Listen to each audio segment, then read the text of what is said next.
82 years of blood, sweat, and calloused hands were about to be paved over for a corporate distribution center. The foreclosure was absolute. But when Caleb tore through the farmhouse attic, looking for anything to pawn, he found a sealed glass vial. Inside was a single obsidian black seed that would soon bring a multi-billion-dollar agricultural empire to its knees. The letter from Midland Mutual Bank was printed on heavy cream-colored paper that felt entirely too elegant for a death sentence. Caleb Higgins sat at the scarred oak kitchen table, staring at the bolded words, "Notice of Default" and "Intent to Foreclose." They had exactly 30 days to vacate the property. The debt was a staggering $314,000, a culmination of 3 consecutive years of catastrophic drought, predatory loan interest rates, and the crushing medical bills from his grandfather's failing lungs. Outside the dust-streaked kitchen window, the sprawling 200 acres of Jasper County, Iowa, looked like a barren lunar landscape.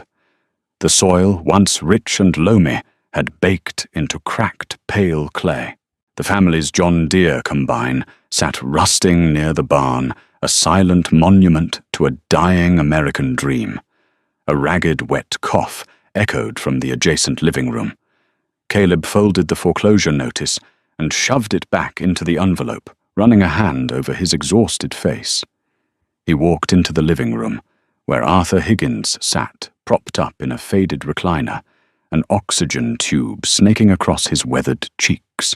Arthur was a man who had once single-handedly pulled a stuck calf from a mud sink, a man whose hands were mapped with the scars of 1,000 harvests. Now he looked fragile, hollowed out by time and agricultural chemicals. "Was that Tinsley on the phone?" Arthur asked, his voice a dry rasp. "Just a telemarketer." Grandpa Caleb lied smoothly, forcing a strained smile. There was no point in telling the old man that Gregory Tinsley, the slick, opportunistic loan officer from Midland Mutual, had just called to remind them that the bank's property assessors would be arriving by the end of the week. "Don't lie to me, boy."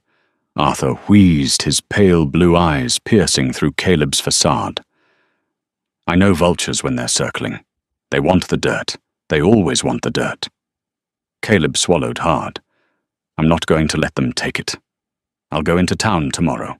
Maybe Miller at the feed store can float us a loan, or Miller is bankrupt, Caleb." "The whole county is drying up," Arthur interrupted, descending into another fit of coughing. When he recovered, he pointed a trembling finger toward the ceiling. "Go up to the attic. Your great-grandfather Elias had a cedar chest up there. There's a collection of antique silver dollars. He kept them for the Great Depression. We never spent them. Take them. Sell them. It might buy us a month." Caleb didn't want to argue.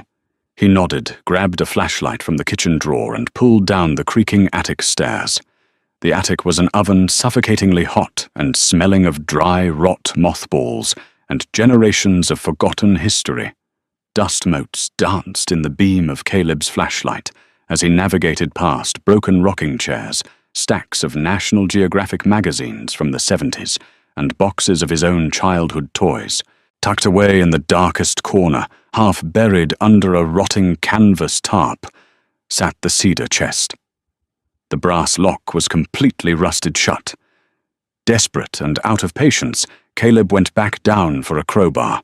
With a sickening crack of splintering wood, the lid finally gave way. Inside, Caleb's heart sank. There were no silver dollars. There were only moth-eaten wool coats, a stack of brittle-yellowed maps, and a leather-bound journal that looked like it had survived a fire. Frustration boiled over in Caleb's chest. He grabbed the journal to toss it aside, but as he did, something heavy clattered onto the wooden floorboards. He shined his flashlight down. It was a thick, cylindrical glass vial, sealed with black wax. Inside the glass rested a single, unusually large seed. It was unlike any seed Caleb had ever seen. It was roughly the size of a peach pit, but it was perfectly smooth and pitch black, catching the flashlight's beam with a strange metallic iridescence. It looked more like a polished meteorite than something born of the earth. Frowning, Caleb picked up the heavy leather journal and carefully opened the brittle pages. The handwriting was sharp and cramped, the unmistakable script of his great-grandfather, Elias Higgins. The entries dated back to 1912. Caleb skipped past pages of mundane crop yields and weather reports until a specific entry, written in frantic, heavily underlined ink, caught his eye. October 14th, 1914. They are coming for the crop. The men from the Northern Syndicate burned the eastern fields last night. They think they destroyed the lineage, but I managed to save one pod, the Aegis strain. It is a mockery of their fragile, chemical-dependent seeds. It grows in the sand, it drinks the salt, and its roots break stone. If they find it, they will kill me. I am sealing the last viable seed. May God forgive me for burying the one thing that could feed this broken country. But the world is not ready for a seed that makes the rich man obsolete. Caleb read the passage 3 times, the hairs on the back of his neck standing at attention. The Northern Syndicate. He recognized that name from local history. It was the original conglomerate that eventually rebranded, merged, and became Apex AgriCorp, the largest, most ruthless agrochemical monopoly on the planet. Apex controlled 90% of the genetically modified seeds in the country, legally binding farmers into buying their specific fertilizers and pesticides. Caleb looked at the black seed in his palm. It was absurd. It was just a story. An old man's paranoid delusions from a century ago. A seed couldn't survive in a glass vial for over 100 years. But as he held it, he noticed something impossible. The seed was warm. Not just ambiently warm from the attic air. It was radiating a faint, steady heat against his skin, like a tiny dormant heart waiting for a single drop of water. Caleb didn't tell his grandfather what he had found. The old man's heart couldn't take the excitement, nor the inevitable disappointment if the seed turned out to be a dead, fossilized rock. That night, under the cover of darkness, Caleb walked out to the dilapidated greenhouse behind the main barn. Most of the glass panes were shattered, but there was a sturdy potting bench in the back. He mixed a small planter box with the best soil he could find, a mix of dark peat worm castings, and what little moisture he could wring from the farm's dying well. He broke the black wax seal on the vial. A bizarre smell wafted out, not dusty or decayed, but sharp and metallic, like the ozone smell of the air right before a massive thunderstorm. With trembling fingers, Caleb pressed the obsidian seed 2 inches deep into the soil, covered it, and watered it. The next 3 days were a waking nightmare. Gregory Tinsley arrived unannounced on Tuesday morning. Tinsley was a man who wore custom-tailored suits to a farm, a walking billboard of corporate arrogance. He parked his gleaming silver Mercedes directly on the dying front lawn, uncaring of the deep ruts his tires carved into the dirt. Caleb met him on the porch, his jaw set. "Morning, Caleb," Tinsley said, not bothering to remove his sunglasses. "I see you haven't started packing. You know the sheriff's deputies aren't going to be as polite as I am when the 30th rolls around." "We have 26 days, Tinsley," Caleb growled, crossing his arms. "And I'm working on securing the capital. You'll get your money." Tinsley chuckled a dry, grating sound. "From where the money tree in your backyard." "Look, kid, I'm actually here to do you a favor." Tinsley pulled a sleek leather folder from his briefcase and handed it to Caleb. "I have an anonymous buyer, a corporate developer. They want this specific tract of land. They're willing to pay off the bank debt entirely and give you a relocation stipend of $50,000, but you have to sign today." Caleb opened the folder. The buyer was listed under a shell LLC, but Caleb's eyes drifted to the bottom of the page. The legal representative for the LLC was a law firm he recognized, Dempsey Vance and Hughes, the same firm that represented Apex Agricorp. A cold spike of adrenaline hit Caleb's veins. They want the dirt. They always want the dirt. Why does a corporate developer want 200 acres of dead soil that hasn't yielded a profitable crop in a decade? Caleb asked, his eyes narrowing. Tinsley shifted his weight, his confident smirk faltering for a fraction of a second. Location Caleb. Highway access. Distribution logistics. It's above your pay grade. Take the deal. It's the only lifeline you're going to get. No, Caleb said, shoving the folder back into Tinsley's chest. Get off my property. Come back on day 30 with the sheriff, or don't come back at all. Tinsley's face flushed with anger. You're an idiot, Higgins. You and your dying old man are going to lose everything, and you'll walk away with absolutely nothing. He turned on his heel, marched back to his Mercedes, and sped off, kicking up a massive cloud of dust. Caleb stood on the porch, his heart hammering against his ribs. It wasn't a coincidence. They didn't want the land for a distribution center. They had been checking the county archives. They knew Elias Higgins owned this land. They were looking for the Aegis strain. Caleb practically sprinted to the greenhouse. When he threw open the creaking wooden door, he froze in his tracks. It had only been 72 hours. Normal germination for a hearty seed took a week sometimes. 2. But sitting in the center of the planter box was a sprout unlike anything found in modern botany. It was nearly 10 inches tall. The stalk wasn't green. It was a deep, rich indigo, thick as a man's thumb, and covered in microscopic silver-hued trichomes that seemed to shimmer in the ambient light. Its leaves were broad and serrated, resembling a prehistoric fern, and they were uncurling at a visible rate. Even more shocking was the root system. The roots, thick and white like cables, had already pushed through the bottom of the plastic planter box, burying themselves into the dry, hard-packed dirt floor of the greenhouse. They were searching for water, and they were breaking solid sun-baked clay to get it. Over the next 4 days, Caleb barely slept. He watched in a state of terrified awe as the Aegis strain exploded in size. By day 7, the plant was 6 feet tall. It didn't just survive in the sweltering heat of the greenhouse, it thrived. The thick woody stalk began to produce heavy bulbous pods, each the size of a grapefruit, covered in a tough leathery husk. Caleb took a small pocket knife and carefully scored one of the husks. Instantly, a thick, milky white sap bled from the cut. It smelled incredibly sweet, like raw sugarcane and vanilla. He collected a few drops in a glass jar. He needed to know what this was. He drove into town to see Dr. Aris Thorne Waite Aris Miller, the retired botanist who used to teach at the State University before moving to Jasper County.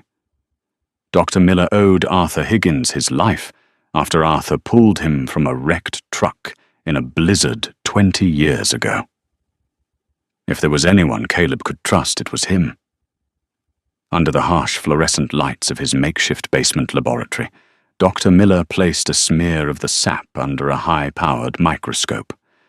For a long time, the old scientist didn't say a word. He just adjusted the dials, his breath hitching. "Where did you get this?" "Caleb," Dr. Miller whispered, stepping back from the eyepiece. He looked terrified. "I found it. What is it, Doc? It's impossible," Dr. Miller stammered, pulling off his glasses. "The cellular structure of this sap. It's a hyperdense carbohydrate and protein matrix. It's naturally pest-resistant. The enzymes I'm seeing here, if this came from a fruiting body, the nutritional density of a single acre of this crop could feed a town for a year. The stalks yield a fiber that looks to be stronger than industrial hemp. Furthermore, the root exudates. Caleb, the roots of whatever produced this sap actively fixate nitrogen at a rate that would refertilize dead soil in months. You wouldn't need commercial fertilizer. You wouldn't need commercial pesticides." Caleb felt the floor drop out from under him. It makes the rich man obsolete, he muttered, repeating his great-grandfather's words. If Apex AgriCorp knew this existed, Dr. Miller said, his voice dropping to a harsh whisper, they would lose billions. Their entire business model relies on farmers needing their chemical fertilizers and their patented weak seeds. Caleb, you have an agricultural holy grail. You need to patent this immediately, or you need to burn it. If they find out you have it, they already know. Caleb realized the pieces slamming together in his mind. The foreclosure, the anonymous buyer, Tinsley's aggressive timeline. Caleb rushed back to the farm. Night had fallen by the time he pulled his truck up the gravel driveway. The house was completely dark. Panic seized him. He killed the engine and ran toward the front porch. "Grandpa!" he shouted. The front door was ajar, the lock splintered. Caleb burst into the living room, his heart in his throat. Grandpa Arthur was sitting in his recliner, his oxygen mask cast aside. He was breathing heavily, a shotgun resting across his lap. "Grandpa, what happened? Are you okay?" Caleb dropped to his knees next to the old man. Arthur gripped Caleb's arm with surprising strength. "They were here, boy. 2 men in black suits. Said they were bank appraisers, but they didn't look at the house. They went straight out back, toward the greenhouse." Caleb's blood ran cold. "I fired a warning shot through the screen door," Arthur wheezed, patting the barrel of the 12-gauge. "Scared 'em off into the cornfields. But Caleb, they left something." Arthur pointed a trembling finger toward the coffee table. Sitting perfectly centered on the worn wood was a sleek black business card. There was no name, just the silver logo of Apex AgriCorp and a handwritten message on the back, "We're taking what belongs to us. Tomorrow." Caleb looked out the back window toward the silhouette of the greenhouse. The Aegis strain was glowing faintly under the moonlight, its massive pods heavy with the future. They had 24 hours before Apex's private security came back with a small army. He didn't just have to save the farm anymore, he had to save the crop that could change the world. And he was going to need a lot more fertilizer. The oppressive Midwestern heat finally broke at midnight, giving way to a violent rolling thunderstorm that rattled the loose window panes of the farmhouse. Lightning illuminated the desolate fields in harsh stroboscopic flashes of stark white, casting long, menacing shadows across the dying Jasper County soil. Caleb Higgins stood perfectly still by the kitchen sink, splashing freezing tap water onto his exhausted face. He stared at his reflection in the dark glass of the window, his jaw clenched so tightly it ached. There was no time left for fear. There was only the brutal, inescapable reality of what had to be done before dawn. "They won't just take the plant," Caleb Dr. Harris Miller said, his voice trembling as he paced across the worn linoleum floor. The retired botanist had arrived 20 minutes earlier, his station wagon loaded with portable centrifuge equipment, sterilized glass vials, and a heavy-duty satellite uplink laptop. Apex AgriCorp doesn't leave loose ends. If they confiscate the Aegis strain, they will ensure you and your grandfather never breathe a word of its existence. They have unlimited legal resources and entirely too many politicians in their deep pockets. We are dealing with an entity that values quarterly profits far above human life. Arthur Higgins sat in his recliner in the living room, his breathing shallow but steady. The 12-gauge shotgun rested across his lap, a box of heavy buckshot sitting open on the coffee table beside the ominous black business card. "The boy knows what's at stake, Harris." Arthur wheezed, his pale blue eyes reflecting the lightning outside. "My father buried that seed because the world wasn't ready. But the world is starving now. The soil is dead. We don't hand it over. We fight. We can't fight an army of private security contractors with one shotgun," Caleb said, finally turning away from the window. He grabbed a heavy canvas duffel bag from the floor and threw it onto the kitchen table. But we don't have to win a shootout. We just have to win the information war. We need to make the plant utterly worthless to them by giving it to everyone else. Doctor. Miller stopped pacing, a slow, dawning realization lighting up his wrinkled face. Open-source biotechnology. If the genetic sequence and the cultivation methodology are public knowledge, Apex cannot patent it. Their monopoly relies entirely on proprietary exclusivity. If every independent agricultural university on the planet possesses the blueprints for the Aegis strain, the corporate stranglehold is broken overnight. Exactly, Caleb said, zipping his heavy canvas jacket. Doc, I need you to sequence whatever you need, from the SAP document the root structures, and prepare the data packets. Set up your satellite uplink in the storm cellar. It's reinforced concrete. Their thermal scanners won't easily penetrate it. Grandpa, you stay down there with him. Keep the shotgun pointed at the cellar door. If anyone comes down who isn't me, you pull the trigger. What are you going to do? Arthur asked, his gnarled hands tightening around the wooden stock of the weapon. I'm going to harvest the pods, Caleb replied, grabbing a sharp pruning knife and a pair of heavy leather gloves. And then I'm going to wait for our guests. Caleb stepped out the back door and plunged into the torrential downpour. The wind howled furiously, whipping his soaked hair across his eyes as he sprinted toward the dilapidated greenhouse. The structure was groaning under the force of the gale, its wooden frame protesting loudly, but the interior was a sanctuary of astonishing vitality. The Aegis strain had grown another foot in the last few hours. It now stood an imposing 7 feet tall, its indigo stalk pulsing with a strange ambient warmth that defied the freezing rain outside. The massive leathery pods drooped heavily from the branches, completely swollen and ready for harvest. Caleb approached the magnificent plant with a profound sense of reverence. This was the legacy of his bloodline. This was the salvation of the American farmer. With swift, precise movements, Caleb sliced the thick stems of the pods. They were incredibly heavy, each weighing nearly 3 pounds. He carefully sliced one open. Inside, resting in a bed of sweet-smelling milky sap, were dozens of the obsidian-black seeds, identical to the one he had found in the attic. He harvested over 300 seeds in total, packing them tightly into waterproof vacuum-sealed bags he had brought from the kitchen. He took half of the bags and buried them deep beneath the loose dirt floor in the darkest corner of the greenhouse, hiding them under an overturned rusted wheelbarrow. The other half went directly into his jacket pockets.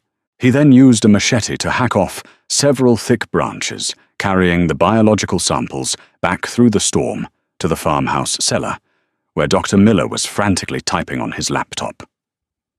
I've extracted the core botanical markers, Dr. Miller shouted over the roar of the thunder. I am preparing an encrypted mass email to the botany departments at Cornell, UC Davis, the Wageningen University in the Netherlands, and the United Nations Food and Agriculture Organization. I've also scheduled automated uploads to public bioinformatics databases. Once I hit execute, the files will distribute globally. Don't send it yet, Caleb ordered, water dripping from his chin. Set a dead man's switch, a 10-minute countdown. If you don't reset it, the data goes live. I want to look these corporate vultures in the eye when their empire crumbles. Suddenly, the unmistakable crunch of heavy tires rolling over the gravel driveway echoed through the property, cutting through the noise of the storm. Caleb peered out the narrow basement window. 4 matte-black tactical SUVs were pulling up to the farmhouse, their high beams cutting violently through the rain. They're early, Caleb muttered, his heart hammering relentlessly against his ribs. Doc, start the timer. Grandpa safety off.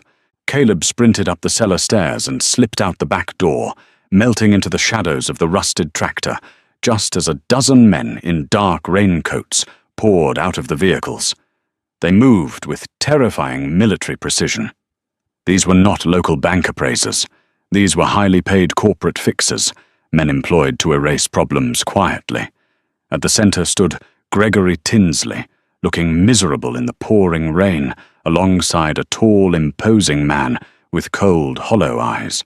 This was Richard Hayes, the ruthless director of Apex Agricorp Acquisitions. "Check the house first. Secure the old man." Hayes ordered, his voice easily carrying over the violent storm. "I want this property locked down. Nobody leaves this farm tonight. We are here for the biological asset.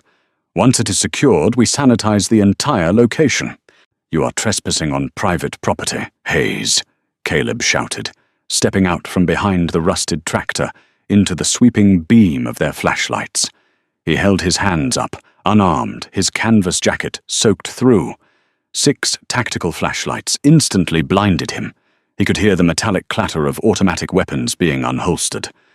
"Hold your fire," Hayes commanded, stepping forward until he was merely 3 feet away from Caleb. The corporate fixer sneered, looking down at the young farmer. "Caleb Higgins, you have caused my employers a significant administrative headache." "Where is the plant?" "It is inside the greenhouse," Caleb said steadily, ignoring the freezing rain. "But you are far too late." Hayes let out a sharp laugh. "Look around you, boy. You are a bankrupt kid standing in the mud. Your bank is foreclosing soon. We own your debt. We own this land. And tonight, we own Elias Higgins and his botanical miracle. Tinsley, get the containment team to the greenhouse immediately." "You do not understand," Caleb interrupted, pulling a single obsidian seed from his pocket. The flashlight beams caught the brilliant metallic iridescence of the Aegis strain. "You think this is about owning dirt. You think this is about stealing one single plant and burying the patent so you can keep selling chemical poison to desperate farmers." Hayes locked onto the glowing seed, a flicker of genuine greed flashing across his stoic face. "Give me that seed, Higgins. Do not make this difficult." "I harvested 300 of them an hour ago," Caleb yelled, his voice echoing with absolute defiance over the thunder. "They are already packed, sealed, and ready to be mailed to independent agricultural cooperatives across the Midwest. But that is not the worst news for you, Hayes. Right now, sitting in a reinforced storm cellar beneath your polished shoes, a retired university botanist is counting down the seconds on a digital dead man switch." Hayes froze completely, his thick brow furrowing in deep confusion. "What are you talking about?" "The entire genetic genome of the Aegis strain, the root exudate analysis, the cellular protein matrix, and the specific cultivation methodology." Caleb explained, a fierce, triumphant smile breaking across his weathered face. "It has all been sequenced. The data packets are sitting on an encrypted satellite uplink. In exactly 2 minutes, that data will be simultaneously broadcast to 70 distinct independent agricultural universities, international farming coalitions, and open-source biological repositories worldwide. The Aegis strain is going entirely public, Hayes. Completely open source, unpatentable, absolutely unstoppable." Tinsley gasped loudly, turning sickly pale. "He is bluffing, Richard. A poor dirt farmer could never orchestrate that." "Am I?" Caleb challenged. "Shoot me. Break into the cellar. The moment you interrupt that uplink, the fail-safe triggers automatically, and the data goes live instantly. Your billion-dollar corporate monopoly ends tonight, no matter what you do to me." For one agonizing minute, the only sound was the relentless drumming of heavy rain. Hayes stared at Caleb, his cold eyes calculating the immense financial risk. He pulled a black satellite phone from his heavy coat, punched in a secure number, and spoke in hushed, furious whispers. Caleb stood his ground. Finally, Hayes lowered the phone. The imposing corporate fixer looked at Caleb with a strange mixture of intense hatred and begrudging respect. "You have absolutely no idea what you have just done to the global agricultural market, Higgins. You think you saved the starving world? You just started a massive, unending agricultural war." "I just leveled the playing field," Caleb spat back. "Burn the greenhouse. Hayes barked to his armed men, his voice trembling with barely suppressed rage. "Burn it completely to the ground right now." 2 men rushed toward the frail structure with red incendiary flares. Within seconds, the fragile wooden frame was engulfed in roaring flames, fighting aggressively against the pouring rain. Caleb watched it burn, knowing the truth. The beautiful mother plant had done its job. By morning, the storm had passed. Caleb sat on the porch drinking coffee. Inside, Dr. Miller fielded frantic calls. The incredible upload was highly successful. The strain belonged strictly to humanity. A tech billionaire soon paid their entire debt. Apex stock crashed. 6 months later, vibrant indigo fields proved Caleb right. The world would never starve again. If this incredible fight against immense corporate greed truly inspired you, please hit that like button and share this amazing video with someone who really needs a strong reminder that the underdog can absolutely still win. We uncover fantastic real stories of brave, ordinary people taking down massive, corrupt monopolies every single week. Do not forget to quickly subscribe and ring the notification bell so you never miss out on our next thrilling documentary. Drop a quick comment down below. If Caleb's fight against corporate greed inspired you, hit that like button and share this video with someone who needs a reminder that the underdog can still win. We uncover incredible real-life stories of ordinary people taking down massive monopolies every single week. Don't forget to subscribe and ring the notification bell so you never miss out on our next thrilling documentary. Drop a comment down below. What would you have done if you found that seed in your attic?